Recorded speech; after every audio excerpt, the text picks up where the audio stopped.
The best mentors I had in my life, and I still have, are not even designers. They're business people, and I didn't even ask them, hey, do you want to be my mentor? No. That's just, it's almost like a deal breaker because it sounds so, maybe not fake, but it sounds so forced. It's transactional. A mentorship is a relationship, just like any other relationship. It has to be worked on. It has to be...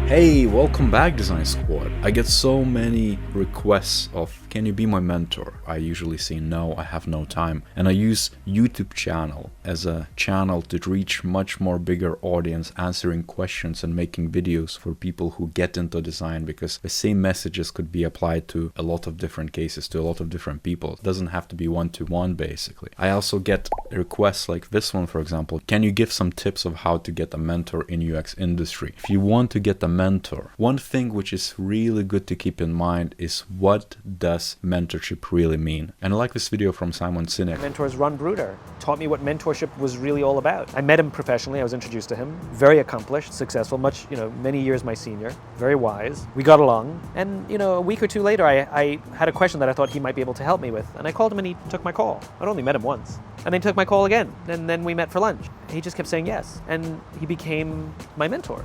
And I remember I was at his house one day, and I was leaving, and I put my arm around him, and I used the M word for the very first time. I said, I love that you're my mentor. And he said something to me that I didn't expect. He said, and I love that you're mine. And that's when I realized a mentor relationship is more like a friendship. You can't just walk up to a random person and say, will you be my mentor? Of course. Just like you can't walk up to a random person and say, will you be my friend? That's not how it works. Mentor relationships evolve. They see something in you for some reason that they make time for you. Mm-hmm. So this whole idea of like, you're assigned to be someone's mentor. Yeah. I'm like, maybe. That could work. Well, that seems, again, going back to sort of a transactional, you have to have mentors and you have to seek them out. It's really important to start this video with this, because a lot of people think that we're gonna find this kind of like a halo effect person who's just spectacular and, has no flaws, and they can just point at the thing and is just gonna solve all your problems. But in reality, mentorship is just a relationship. A big mistake a lot of people do when they try to find a mentor is totally ignore that and just email, let's say, and say, hey, can you be my mentor? You need to foster it, you need to build trust, you need to add some value. I'm writing a book, by the way, on getting into UX design, and I have a chapter on how to find a mentor and why it's important, and specific tactics how to do so. We're just gonna share a few with you. If you really want a mentor, you have three paths. One is to mentor yourself through things like watching YouTube videos, what you're doing now, because you can call me your mentor if you want to, if that helps, if you find it useful, if it unblocks you, I'm your mentor. It's books, it's courses, it's a lot of other material which you can unblock yourself with if your question is the right one. That's really important. The second one, you can join an existing network. LinkedIn groups, specific communities online. For example, I'm just about to launch a community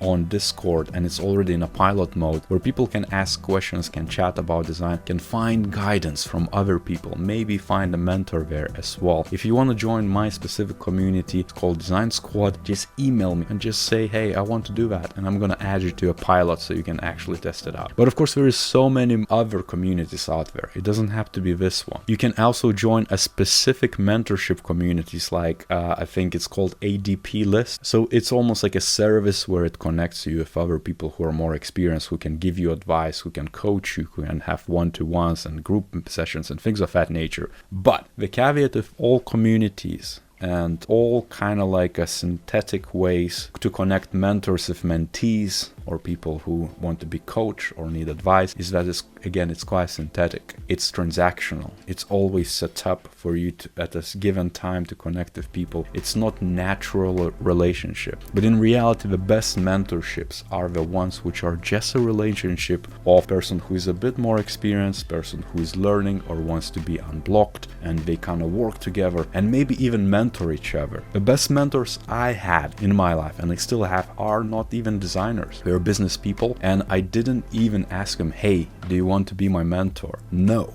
That's just, you know, it's almost like a deal breaker because it sounds so, maybe not fake, but it sounds so forced. A mentorship is a relationship, just like any other relationship. It has to be worked on. It has to be mutual, symbiotic relationship where you actually benefit each other. That person is gonna benefit from you just taking an advice, or maybe you can give him advice on other topics, and you don't have to make it official. That's, to me, the only downside to all those communities, to all those networks, that people ask, hey, do you want to be my mentor? Or, hey, now we're gonna have a mentorship session for our next 30 minutes. And now the third path is really about that. Don't ask them to be your mentor. Just ask questions, ask for advice. You know, a lot of people email me and just say, hey, I love your videos. I'm in this situation. I have this problem. Can you give me advice? Always say yes. I try to respond to every email and just give them at least a line saying, hey, you're on a good track. Or, hey, try to look into this link and let me know how it goes. And then off the back of that, I have so many people who I connected with, which I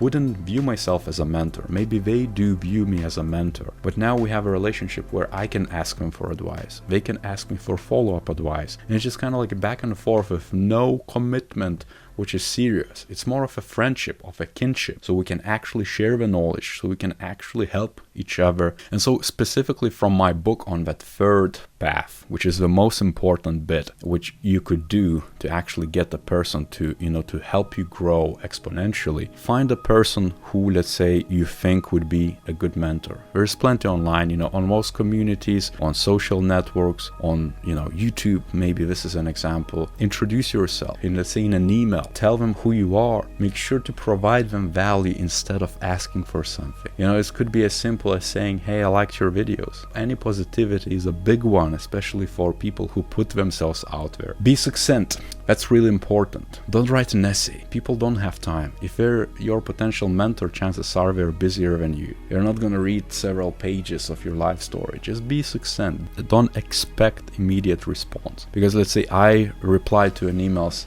once a month. I have a day scheduled, just one afternoon, where I take an hour or two to reply to all the emails at once, to all the messages as well. I get so many people who are pissed off. They might write to me an email or a message on Instagram and they're saying, hey, can you help with this? Before I even respond, they might follow up and say, oh, you haven't responded. It would have taken you just a second. And I'm like, well, now I'm just not gonna respond, because people are very busy these days. You know, chances are in majority of your reach outs, you might get zero response, but sometimes you will. Sometimes maybe it's gonna be delayed. Just be respectful of the time. Some people reach out to me and say, hey, can I have 15 minutes of your time on Zoom? And I'm like, no, you can't, because I don't even know what you want to ask me. I don't have an agenda. I don't even know who you are. So let's start slow. Let's develop friendship. I can give you all advice you want if I trust you enough. And regardless of an outcome, always provide a plan B. You can say, hey, can you give me advice? And if not, could you at least steer me to the right direction? I have just a few mentees who I engage with because of the time limits, of course.